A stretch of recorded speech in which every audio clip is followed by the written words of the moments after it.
Assalamualaikum warahmatullahi wabarakatuh.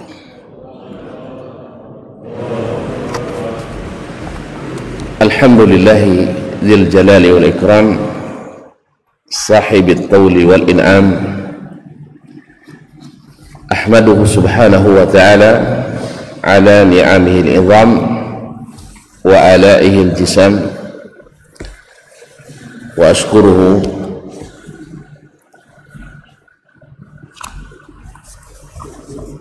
وأشهد أن لا إله إلا الله وحده لا شريك له الملك العلام وأشهد أن محمدا عبده ورسوله سيد الأنام عليه أفضل الصلاة وأتم السلام وعلى آله وأصحابه الأعلام ومن تبعهم بإحسان ما تعاقبت الليالي والأيام. أما بعد فأولى ما يفتتح به الكلام في مثل هذا المقام الوصية بتقوى الله المالك العلام وطاعته على الدوام، فإن تقوى الله أعلى نسب وإن طاعته أغلى مكتسب. Inna akramakum indallahi atqakum wa tazawwadu fa inna khairaz zadi taqwa wattaquni ya ulil albab. Bapak dan ibu-ibu, saudara dan saudari, kaum muslimin dan muslimat, jemaah salat subuh di Masjid Nurul Yaqin Muhammadiyah Pekanbaru ataupun yang menyaksikan melalui media dimanapun berada, adalah nikmat yang luar biasa ketika kita terbiasa hadir di rumah Allah subhanahu wa ta'ala di waktu-waktu yang utama seperti salat subuh ini. Alhamdulillah atas taufik yang diberikannya, karena tidak banyak yang mendapatkan nikmat ini. Walaupun kita berharap tentu seluruh kaum muslimin mendapatkannya, tapi mungkin belum sampai atau belum merasakan nikmatnya.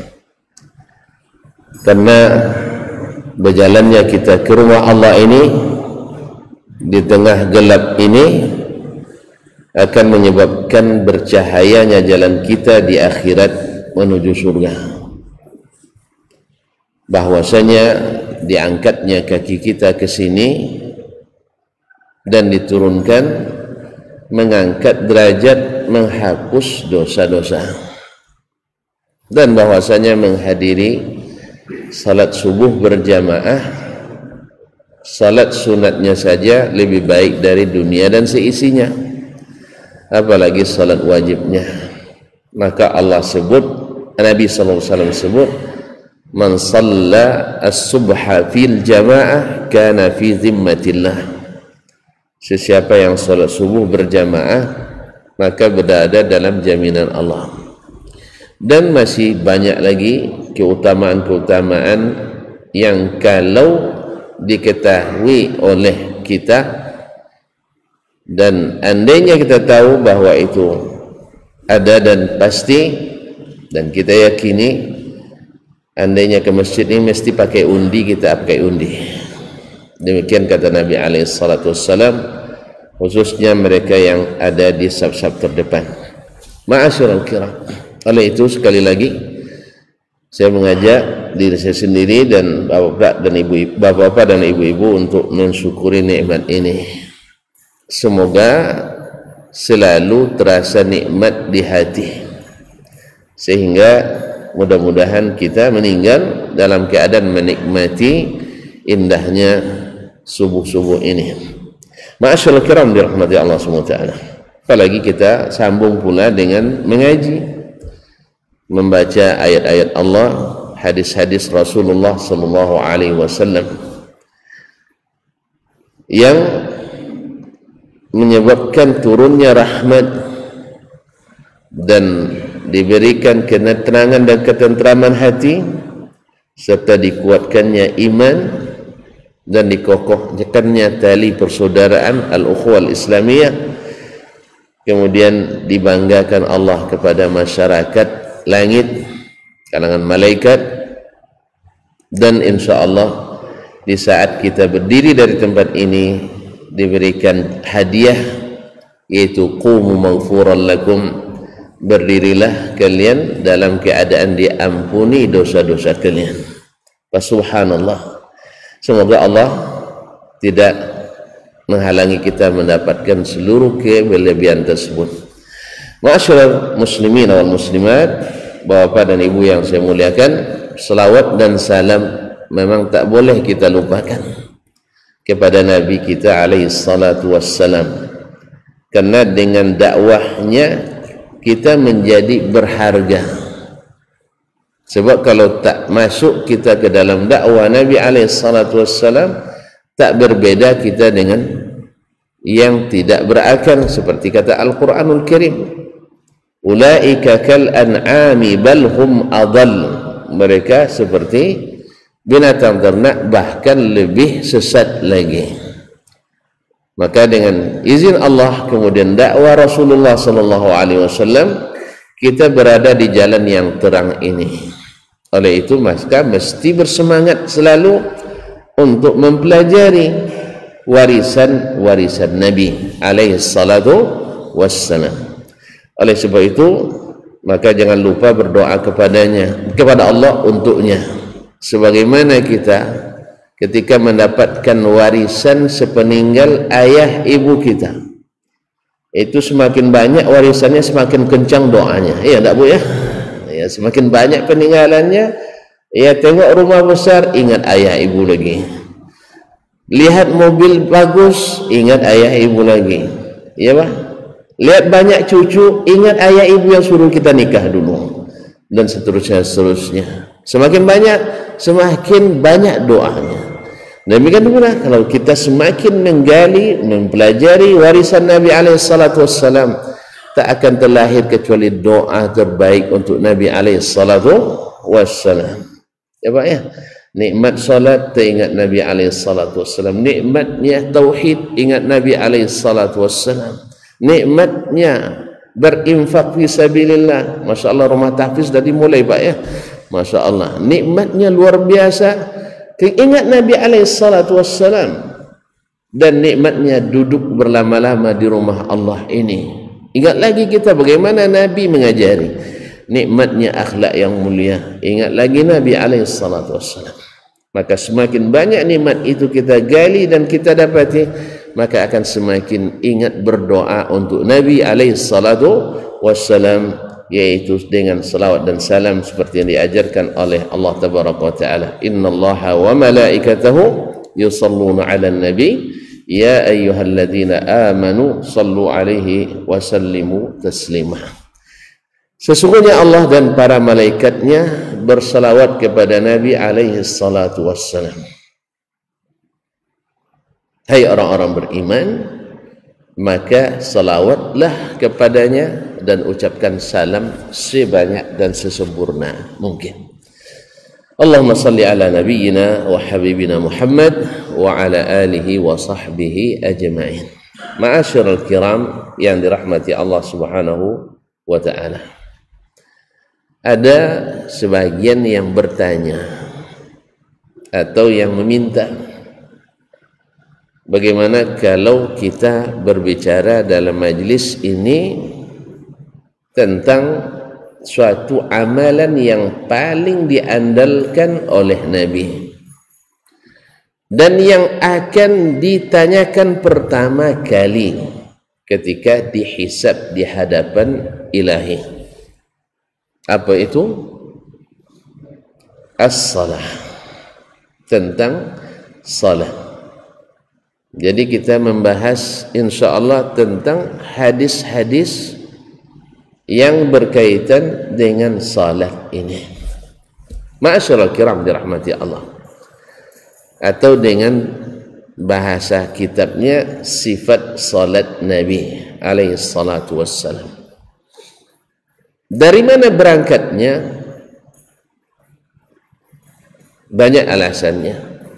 Mungkin pada kesempatan ini, mungkin juga tambah kesempatan yang akan datang, muqaddimah dulu. Sebab seperti kata Imam Al-Khatib Al-Baghdadi, bahwasanya ilmu itu ada tempat masuknya, dan dari pintu inilah kita sampai ke dalam dengan selamat.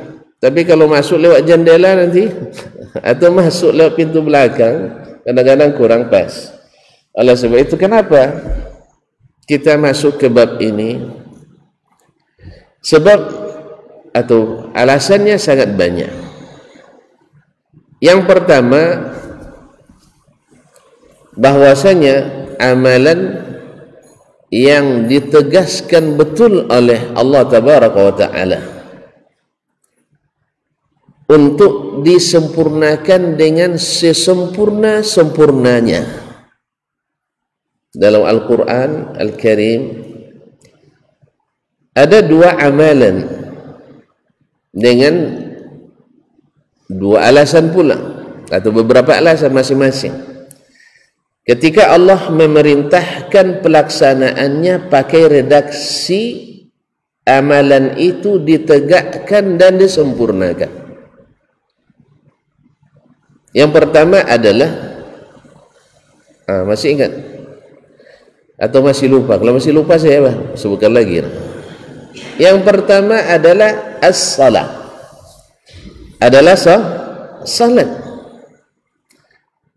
Al-Quranul Karim ketika memerintahkan kita salat, redaksinya berbeda dengan perintah yang lain. Ketika Allah memerintahkan ibadah puasa, Allah katakan kutiba alaikumus siyam, ya ayyuhalladzina amanu kutiba alaikumus siyam, hai orang-orang beriman, telah diwajibkan kepadamu puasa. Wajib ya, ya semuanya wajib, cuma bahasanya ketika Allah menyuruh kita untuk melaksanakan perintah qisas, misalnya kutiba alaikumul qisas. Ketika kita diperintah Allah untuk menikah, ada perintah nikah dalam Quran? Ada? Apa perintahnya, Pak? Fankihu, Masya Allah, menghafal, Masya Allah. Fankihu, tapi jangan dilanjutkan. Fankihu ma taba lakum minan nisa'i mathna wa thulatha wa ruba'. Nikahlah mana yang baik menurut kamu dari kaum wanita itu, 2, 3 atau 4. Ini bagi kaum pemberani. Nah, ini para pendekar ini 2, 3 atau 4. Ya Ustaz ya. Tapi wa in khiftum, kalau penakut, fawahidah. Fa in khiftum alla ta'dilu fawahidatan aw ma malakat aymanukum. Kalau para penakut seperti saya masuk nih, saya masuk penakut. Nah, pasalnya ancaman luar biasa. Buka cabang, tutup kantor pusat. Ya, kalau tutup kantor pusat tidak bisa urusan cabang. Kaum muslimin dan muslimat rahmati Allah. Bukan, karena saya ini pinta masuk dari awal juga penakut, Pak. Saya dengan kaum wanita ini, Masya Allah, dari SD lagi penakut saya. Jadi kalau apa namanya, dosa salaman dengan wanita kayaknya sangat kurang saya. Ya, sangat kurang. Walaupun dulu tidak tahu haramnya ya, tidak tahu saya dulu haramnya, tapi alhamdulillah tidak suka salaman sama perempuan. Mungkin salah satu cara Allah memelihara tangan saya ini tidak menyentuh tangan perempuan kecuali dalam keadaan terpaksa sekali. Misalnya perpisahan, misalnya kan harus salaman semua tuh. Nah, itu paling-paling itu. Tapi kalau kondisi biasa tidak. Alhamdulillah. Ma'asyiral kiram dirahmati Allah. Jadi kalau penakut, 1. Pemberani 4. Ya memang pemberani harus siap berhadapan dengan 4 orang. Ya, ma'asyiral kiram dirahmati. Ini perintah, kita kembali, jangan fokus ke 4-3-nya ya. Fokus ke perintah. Cara Allah menyebutkan perintah tersebut dan lain-lainnya. Kalau Allah suruh kita untuk cari penghidupan misalnya, fantashiru fil ardi wabtaghu min fadlillah, bertebarlah di muka bumi dan carilah karunia Allah, ya kan? Wabtaghi fima ataka Allah, cari dari apa yang Allah berikan kepadamu, ad-daral akhirah, darul akhirah secara umum. Tapi perintah tentang salat lain, dengan bahasa wa aqimus salah, wa aqimis salah, ya tak? Mendirikan salat, bukan hanya sekedar salat. Tidak dikatakan kutibat alaikumus salah, diwajibkan kepadamu salat, atau sallu, tidak. Subhanallah, kaum muslimin dan muslimat dirahmati Allah Subhanahu wa taala. Ini menandakan bahwasanya fadilat yang dilakukan oleh orang yang melakukannya sangat besar dan luar biasa. Yang salah satunya adalah, karena siapa yang benar solatnya, mulai daripada wudunya sampai kepada zikir dan doanya, maka berguguran seluruh dosanya. Berguguran seluruh dosanya. Ma'asyiral kiram dirahmati Allah. Padahal ya satu salat, Kalau puasa misalnya, berguguran dosa kita sebulan kita puasa, ya Pak ya, sebulan. Ini enggak, setiap salat berguguran dosa kita semuanya kalau benar. Makanya Nabi SAW, wassalawatul khamsu kaffaratun lima bainahunna, bahwa sesungguhnya salat 5 waktu itu menebus dosa-dosa yang terjadi di antaranya. Misal kita solat zuhur sekarang, solat asar nanti insya Allah menggugurkan dosa-dosa antara zuhur dengan asar. Nanti setelah asar dosa lagi, pasti berdosa apa? Ya, minimal selesai solat pulang ke rumah, istri belum solat, alun dia solat lainnya, dah satu lagi bentak istri, ya Pak ya, nampak lagi anak, ambil lagi anak, ambil rotan sebesar ini. Padahal mukul anak tidak boleh pakai rotan besar, ya Pak ya, dosa lagi Pak. Kemudian datang lagi tentang ujub kita, ya, ujub. Apa ujubnya? Untung kamu bersuamikan saya, kalau tidak kamu tidak sholat ini. Ujub lagi, dosa lagi, ya tak? Dan seterusnya. Masyaallah kiram jemaah. Datang maghrib nanti untuk menghapusnya lagi. Masyaallah kiram. Makanya ketika masalah mendirikan salat, nanti akan sebutkan bagaimana kedudukannya. Mendirikan salat, Nabi tegaskan, sallu kama ra'aitumuni usalli. Salatlah kalian sebagaimana kalian melihat saya salat. Allah. Salatlah kalian sebagaimana kalian melihat saya salat. Sekarang pertanyaannya, apakah boleh kita misalnya puasa tidak ikut Nabi? Boleh kita puasa tidak seperti Nabi puasa? Boleh tidak? Ya tidak boleh. Tapi kok di solat ditekankan sallu kama ra'aitumuni usalli. Berarti salat ini andalan. Salat ini andalan, seperti yang kita jelaskan. Benarlah dalam hadis riwayat Ahmad At-Tirmizi, Nabi mengatakan, awwalu ma yuhasabu alaihi al-'abdu yawmal qiyamati as-salah. Yang pertama dihisab kepada seorang hamba pada hari kiamat adalah salatnya. Idza saluhat saluha sairu amali. Bila salatnya salih, lihat bahasanya salih. Ya, bila bahasanya salih artinya ikhlas dan benar, maka saluhat sairu amali, amalan yang lain akan ikut salih pula. Wa iza fasadat, dan bila rusak salatnya, fasada sairu amali, akan rusak pula amalan yang lain. Berarti kalau kita ingin menjadikan salat ini tidak rusak, Maka Nabi katakan, sallu kama ra'aitumuni usalli. Salatlah kalian seperti kalian melihat saya salat. Ini alasan kenapa para ulama menulis tentang sifat salat Nabi. Sudah banyak ditulis oleh para ulama, baik yang mutaqaddimin maupun yang mutaakhirin. Baik yang ulama-ulama dulu seperti Abu Syamah Ad-Dimashqi misalnya, atau Ibnu Abdul Bar An-Namiri Al-Andalusi, Al-Khatib Al-Baghdadi dan lain-lain yang mereka menulis tentang salat. Belum lagi dalam kitab-kitab hadis, jadi kitab Sahih Bukhari, Sahih Muslim, ada hadis-hadis tentang salat. Bahkan di antara mereka ada yang menulis babu sifati salatin Nabi. Demikian juga dalam buku-bukunya para fuqaha kita. Setelah bab taharah langsung bab atau kitab taharah itu salat. Salat dimulai dengan as-salat. Bahkan at-taharah itu kenapa didahulukan? Karena dia bagian daripada salat. Ma'asyiral kiram dirahmati Allah. Ini utama dimanapun. Ma'asyiral kiram dirahmati Allah. Jadi yang dapat perintah dengan bahasa khusus, yang pertama adalah salat, yang kedua adalah al-hajj, haji.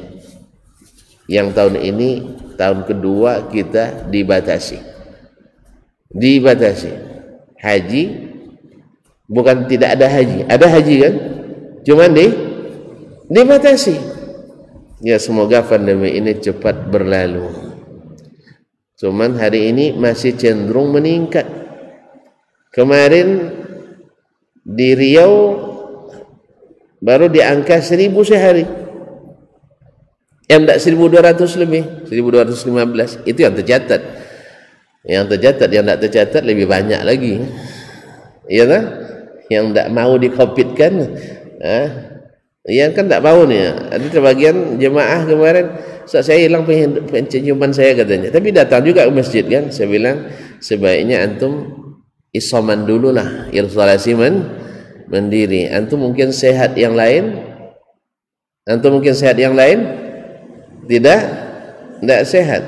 Sebab subhanallah sudah ramai orang-orang yang kita kenali dengan baik, para ustadz kita, para da'i, para abuya, kiai, menjadi orang-orang yang berguguran, mudah-mudahan jadi syuhada, jadi syahid dengan pandemi ini. Jadi haji tahun ini dibatasi sebagaimana tahun lalu dibatasi. Maka kita memohon kepada Allah Subhanahu wa taala segera mengangkat wabah ini. Tentu saja ketertiban kita, usaha kita sangat dinilai oleh Allah Tabaraka wa taala. Jangan sekali-kali mengatakan orang saleh tak akan kena. Ini adalah keyakinan yang keliru tanpa ilmu. Ya, orang saleh tak akan kena katanya. Oleh sebab itu masjid tak mungkin ada, tidak ada. Ya, kalau orang saleh orang ke masjid kan tak kena tu. Berarti virus tak masuk ke masjid kan, itu alasannya. Kaum muslimin dan muslimat dirahmati Allah. Kalau ada dalilnya yang mengatakan itu, ya ala ra'si wal 'ain, bahwasanya virus kata Nabi tak masuk ke masjid. Ternyata tidak ada. Hanya dugaan semata atau pengalaman pribadi yang tak teruji, atau hanya saja kepercayaan dan keyakinan sendiri tanpa hasil ini. Kaum muslimin dan muslimat, kalau antum bilang orang soleh tak kena, ada yang lebih soleh daripada Umar bin Khattab di kita? Ada yang lebih soleh dari Umar? Dari Pak Umar mungkin ya. Tapi kalau dari Umar bin Khattab tak ada. Orang yang dijamin masuk surga, diabsen oleh Nabi, Abu Bakar Siddiq fil jannah wa Umar bin Khattab fil jannah, masuk surga. Ma'asyiral kiram yang dirahmati Allah Subhanahu wa taala. Dan syaitan saja takut lewat. Kalau Umar lewat, awak Masya Allah kalau lewat syaitan bersorak dia, alhamdulillah datang beliau katanya. Kalau tidak ada kawan di sini katanya. Na'udzubillah.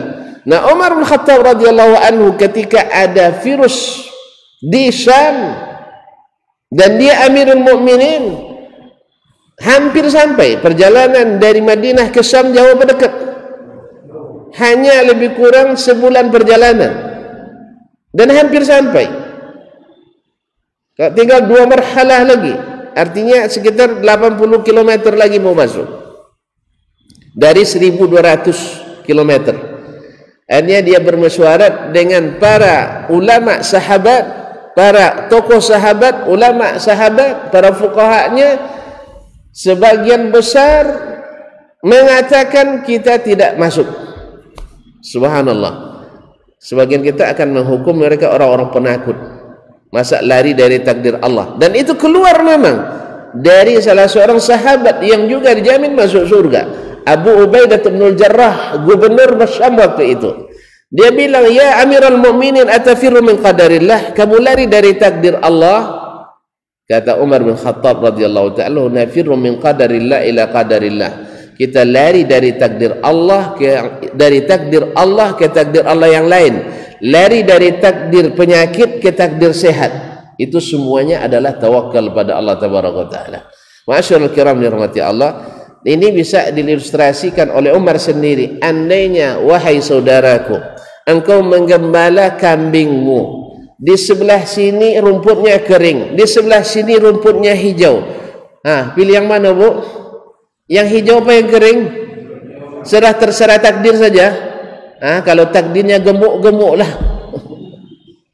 Enggak, kita akan kejar takdir yang sehat, meninggalkan takdir yang sakit. Jadi kata Umar, lari dari takdir Allah ke takdir Allah yang lain. Pokoknya kita tak keluar dari takdir Allah tabaraka wa ta'ala. Maka Nabi SAW, Allah SWT memerintahkan kita jangan menjatuhkan diri dalam kerusakan. Ma'asyiral kiram dirahmati Allah. Nah, saya kira tidak ada yang semulia Abu Ubaidah bin Jarrah, yang sealim Ubaidah bin Jarrah, yang sesalih Abu Ubaidah bin Jarrah, yang juga di absen Nabi dijamin masuk surga. Beliau syahid karena dia gubernurnya. Nabi katakan tidak boleh kalau terjadi wabah di suatu tempat, tak boleh meninggalkan tempat itu. Sebagaimana bila terjadi di tempat lain, kita di luarnya tak boleh masuk. Waktu itu Umar ketika bermusyawarah belum sampai hadis kepadanya.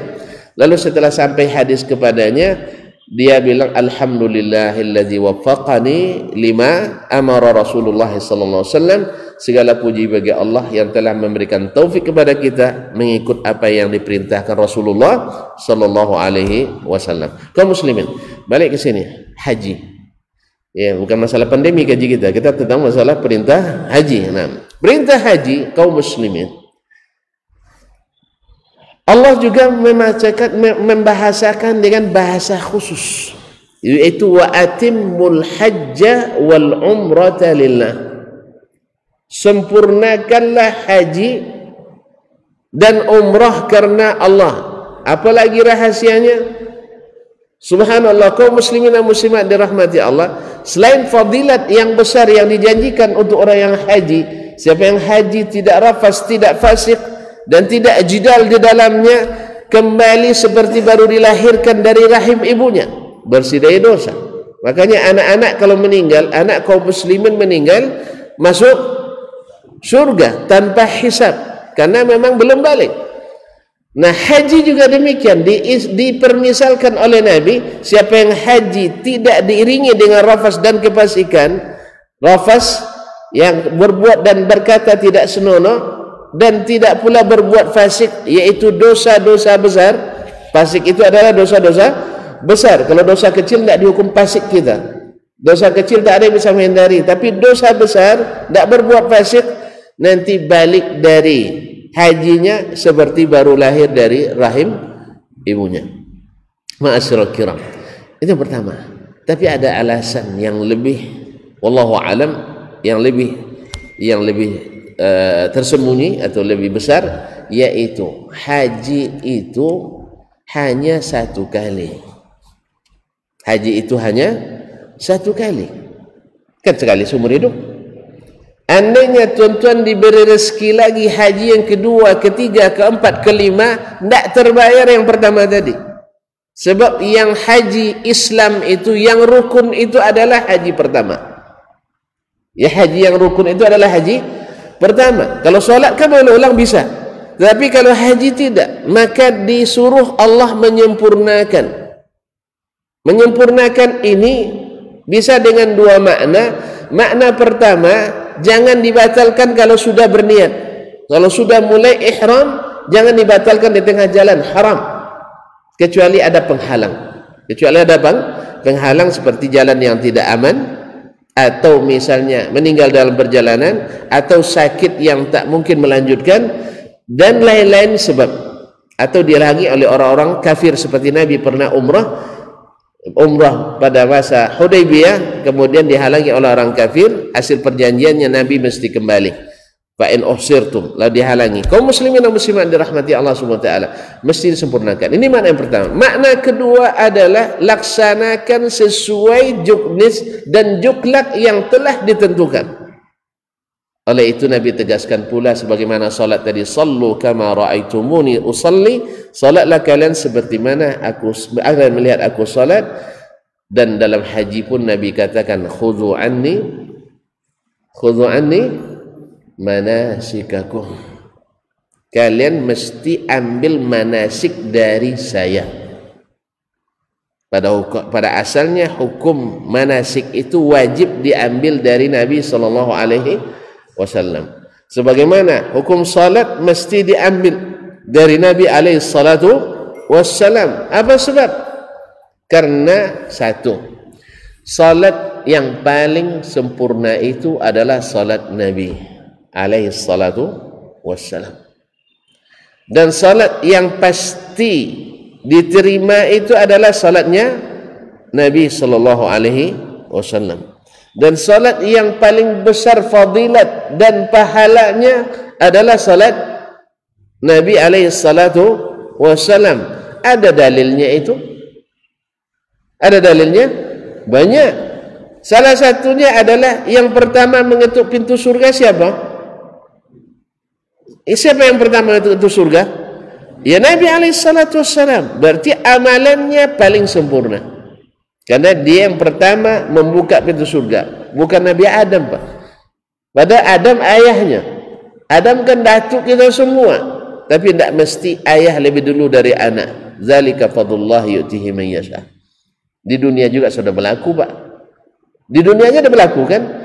Anaknya jadi gubernur, ayahnya jadi pengasuh gubernur. Kalau pas masuk ke tempat resmi, emaknya dulu atau ayahnya atau anaknya dulu? Hah? Anaknya dulu ya? Apa sebab? Karena diberikan kelebihan ini. Jadi di akhirat juga Allah berikan kelebihan kepada Nabi alaihi salatu wassalam. Bahkan orang tuanya sendiri terjadi khilaf panjang di antara para ulama, apakah masuk surga atau masuk neraka. Tidak usah dibahas, nanti bantah kita. Ya, nanti bantah kita. Jelas? Yang penting ikut ayahnya Nabi tak masuk surga kita. Betul? Jangan coba-coba ikut ayah Nabi, tidak ucapkan syahadat masuk surga. Saya ulang lagi. Masalah ayah dan ibunda Nabi alaihi salatu wassalam, apakah masuk neraka atau masuk surga, khilaf ulama di dalamnya. Lama perdebatan di dalamnya. Ya, tidak usahlah dibahas, tidak usah dibahas. Tapi yang penting kalau ikut ayah dan ibunda Nabi, masuk Islam kita? Hah? Ulang balik. Ayah dan ibunda Nabi masuk Islam? Enggak. Masuk Islam pun enggak. Menurut kedua pendapat, baik pendapat yang mengatakan dia masuk surga atau pendapat yang mengatakan dia masuk neraka, dia tidak pernah masuk Islam. Cuma zaman itu zaman fatrah katanya, zaman belum diutusnya Rasul. Tapi apakah dia orang Islam? Tidak. Maka ikut orang tuanya, ikut datuknya, ikut pamannya, masuk surga kita? Ya enggak. Makanya lebih baik kita bela-belain Nabi alaihi salatu wassalam daripada banyak bela-belain orang tuanya.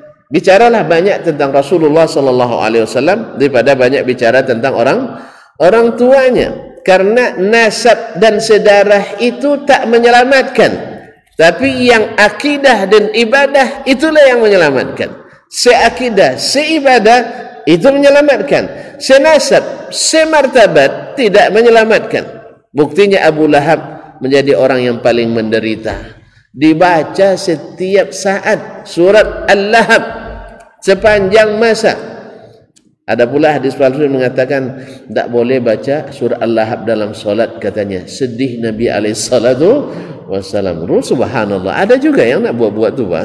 Jadi kalau imam nanti jangan coba-coba baca Bismillahirrahmanirrahim, tabbat yada abi lahab wa tab. Menurut orang ini Nabi bersedih menangis dia di kuburan. Entah di mana dapatnya, Allah musta'an. Pada surah ini dibaca di zaman Nabi alaihissalatu wassalam. Bahkan Nabi sendiri yang bacakan.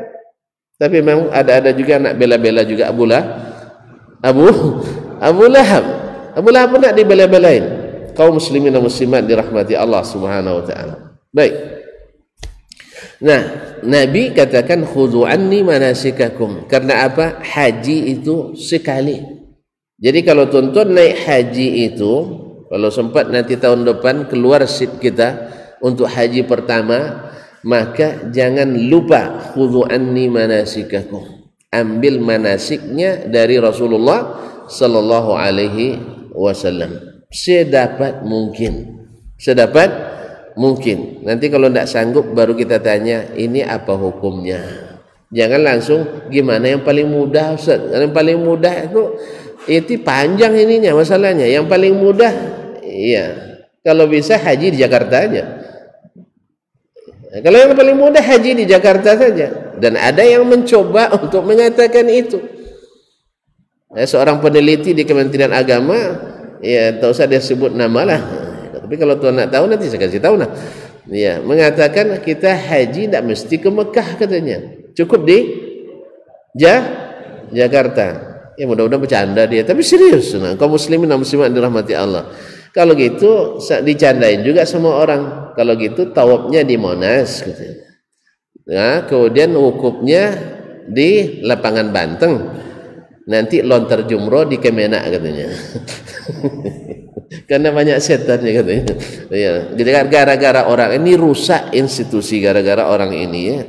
Ya tidak mungkinlah semua orang di sana seperti itu. Cuman gara-gara satu orang ini akhirnya jadi kelakar orang pula. Nasallallahu, karena orang sebagian meyakini lontar jumroh itu melontar setan, dan ini juga keyakinan yang tidak ada dasarnya.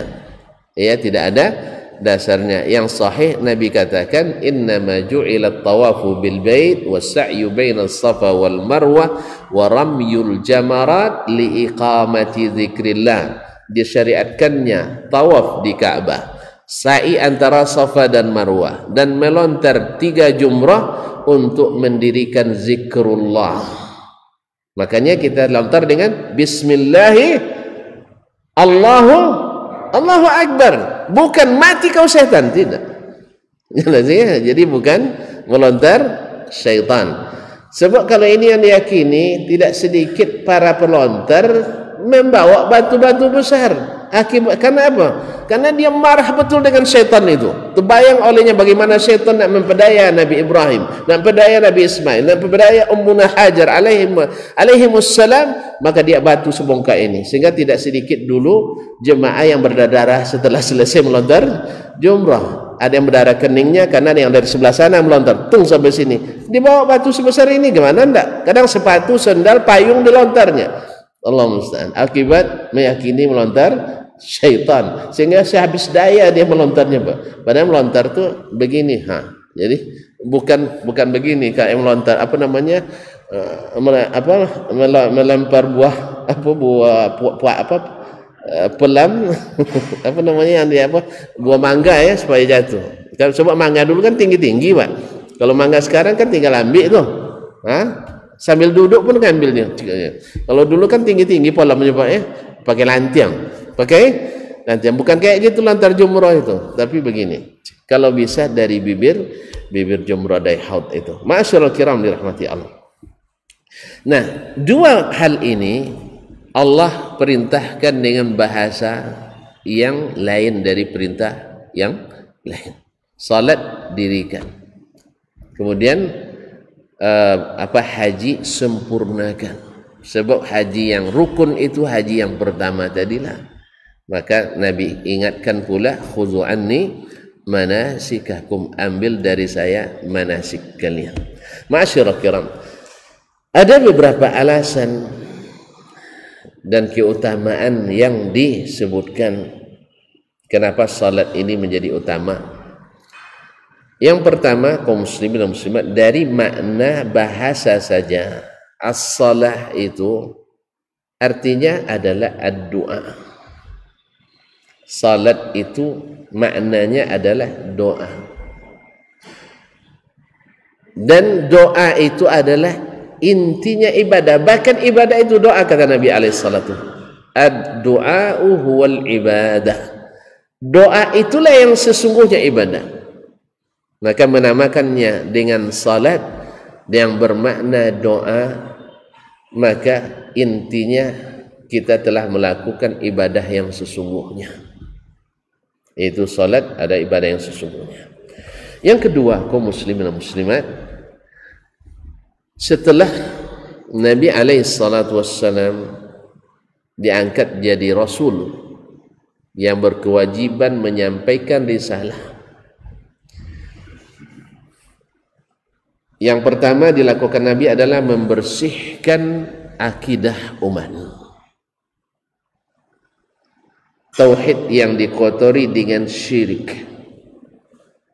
Kan tuan-tuan tahu sendirilah, Makkah yang dulu diperintahkan Allah kepada Nabi Ibrahim dan Nabi Ismail alaihissalam, antahhira baiti, kamu bersihkan rumahku.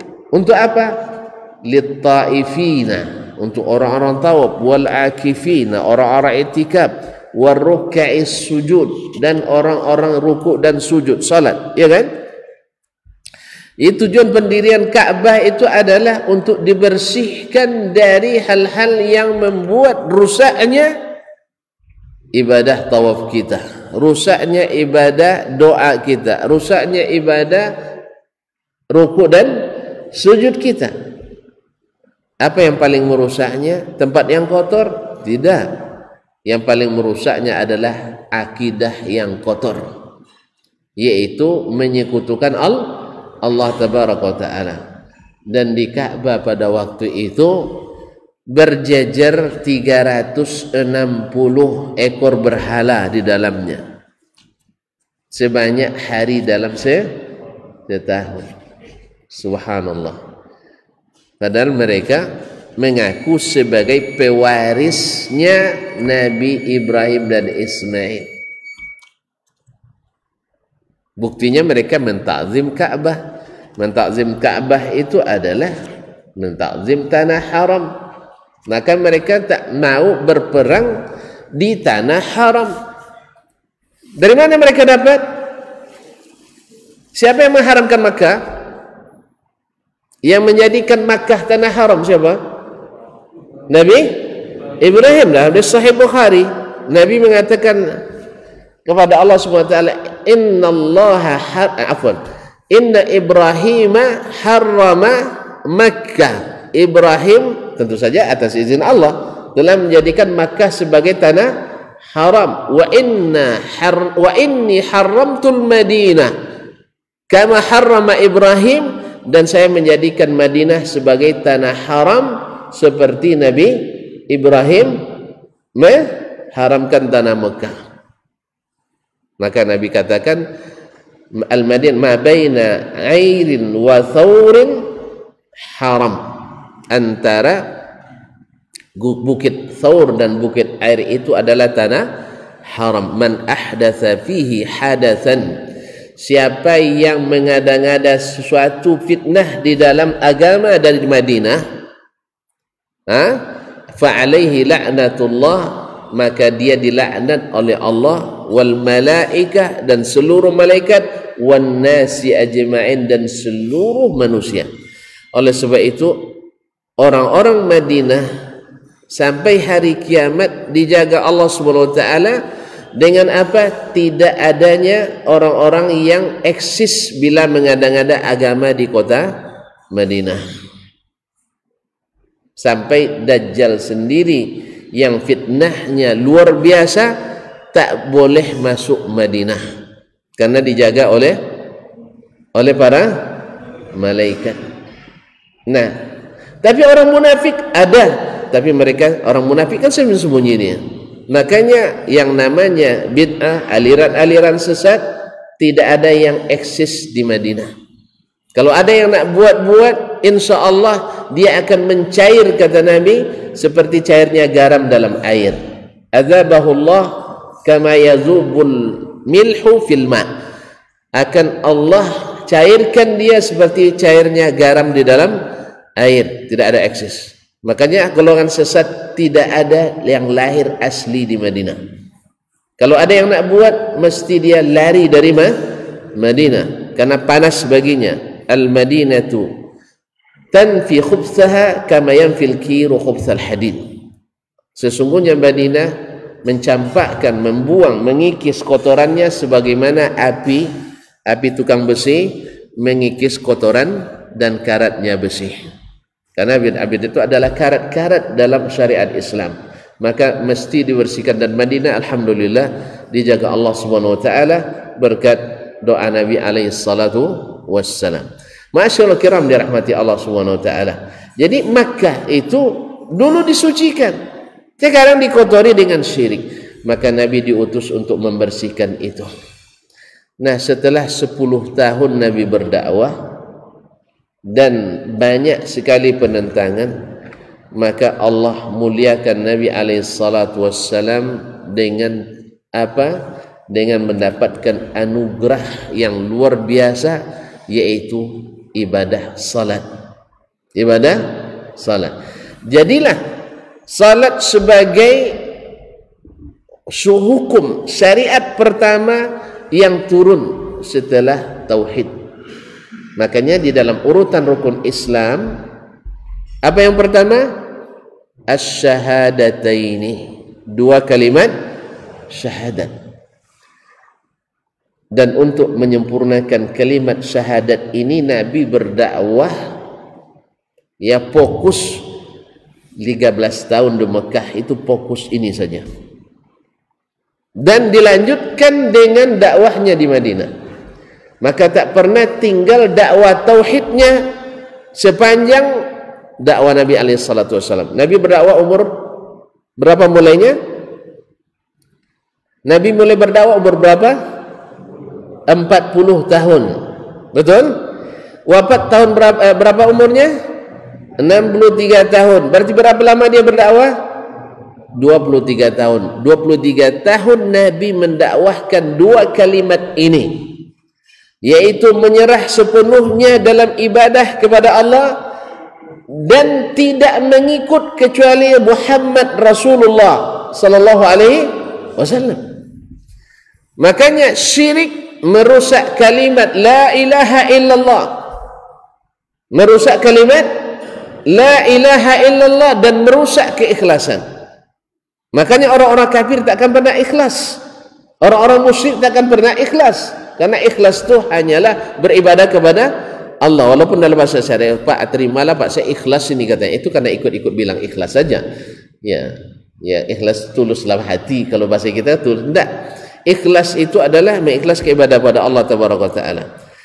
Yang kedua, tidak beribadah kecuali mengikut Rasulullah SAW, karena membuat sesuatu dalam agama merusak syahadat Muhammadur Rasulullah. Karena makna Muhammadur Rasulullah, Muhammad utusan Allah, kita tak tahu satu pun apa yang dikehendaki Allah kecuali melalui Nabi Muhammad sallallahu alaihi wasallam. Maka kalau kita tolak, itu namanya kita tongkol. Tahu tongkolnya? Tahu tongkol? Ngeyel, mada. Kalau kita tolak. Dan kalau kita tambah-tambah, itu namanya, kalau tambah-tambah namanya mandai-mandai. Mana yang lebih bagus, tongkol atau mandai-mandai? Saya ulang lagi. Mana yang lebih bagus? Orang yang menolak karena tongkol, apa tongkol bahasa Indonesia, Pak? Bandel lah, saya sejawa tu. Madah lah. Mana lebih bagus, madah atau mandai-mandai? Sama aja? Sama bagusnya? Hah? Sama apa? Oh, sama buruknya. Saya bilang tadi mana yang bagus? Tidak ada yang bagus. Makanya kaum muslimin dan muslimat dirahmati Allah, menerimanya tanda taat, menambah-nambahnya tanda mandai dalam syariat. Maka oleh sebab itu Nabi ingatkan jangan melakukan tambahan-tambahan dalam agama ini. Jelas? Karena menambah itu sama dengan mengurangi. Kan saya sering analogikan, kalau tuan-tuan beli motor mahal, habis itu dimodifikasi, nambah harga atau ngurangin harga? Ngurangin, pasti. Makanya ibadah yang sudah sempurna dijelaskan Nabi SAW, lalu kita tambah-tambah, menambah mutu atau mengurangi mutu? Mengurangi mutu. Oleh sebab itu disitulah dasarnya kenapa Nabi ingatkan salatlah seperti kalian melihat saya salat. Maka disitulah ulama mengkhususkan pembahasan tentang salat ini lebih dulu daripada yang lain, karena memang Allah lebih dulu memfardukannya dari ibadah-ibadah yang lain. Tanda pentingnya salat itu kaum muslimin, tanda pentingnya salat itu Allah angkat dia ke atas, diundang ke Sidratil Muntaha, sampai ke suatu tempat yang Jibril saja tidak masuk ke dalamnya. Ya, Nabi disuruh berdiri di satu tempat yang Jibril saja angkat tangan, saya tidak sampai ke sini Muhammad, kamu silakan. Lalu Allah berikan perintahnya langsung ke Nabi SAW. Kalau boleh beranalogi, mengilustrasikan, kalau perintah itu harus diambil langsung, mana yang lebih penting dengan perintah yang bisa dikirim melalui surat rahasia? Dipanggil langsung. Sebab dipanggil langsung itu mengandung satu makna khusus, makna istimewa. Yang lain kan tidak dipanggil, ya tak? Yang lain tidak diundang. Karena buktinya untuk naik ke atas itu pemeriksaannya berlapis-lapis. Masih ingat kaji kita kemarin hadis tentang Isra Mi'raj, hadis yang panjang dalam Sahih Bukhari, bahwa Nabi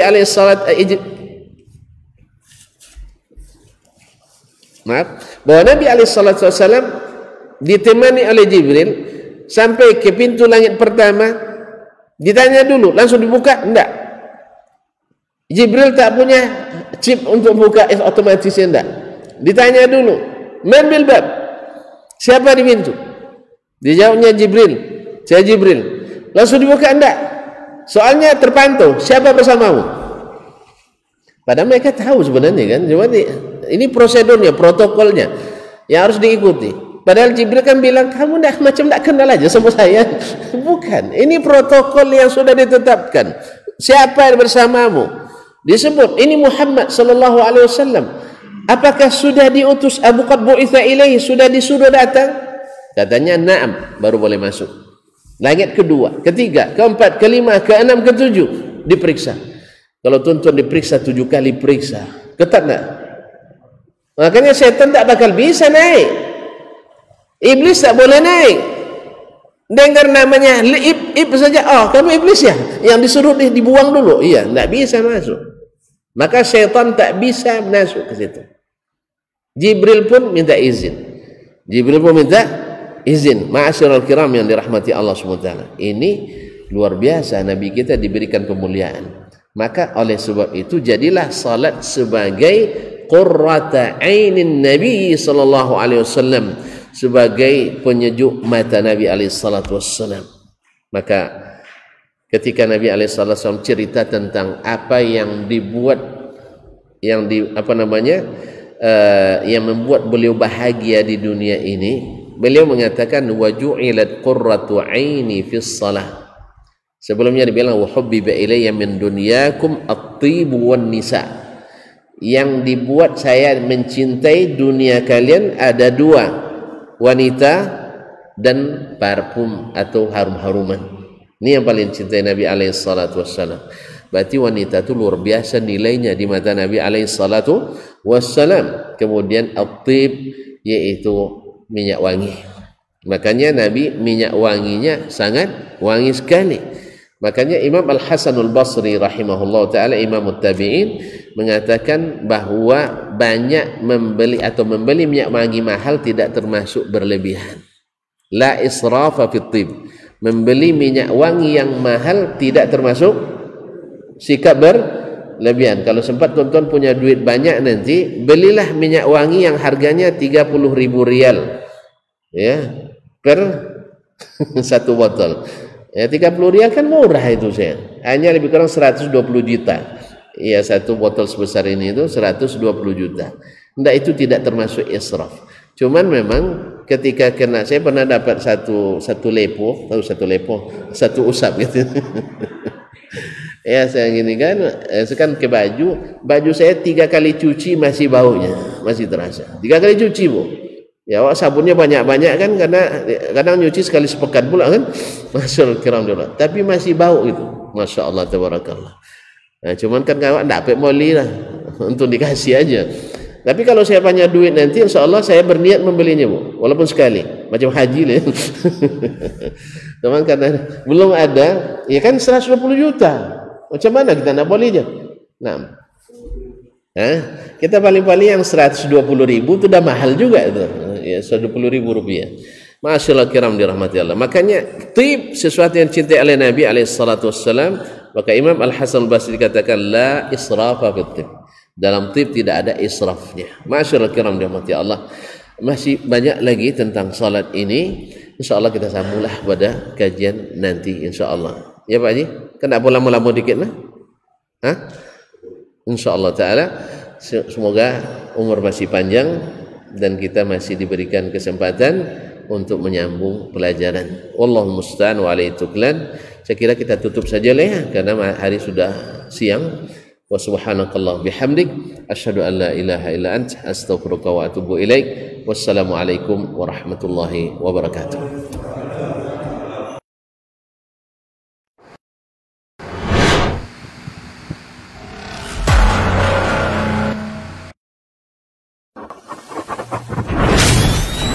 Robbani, merajut ilmu dan peradaban.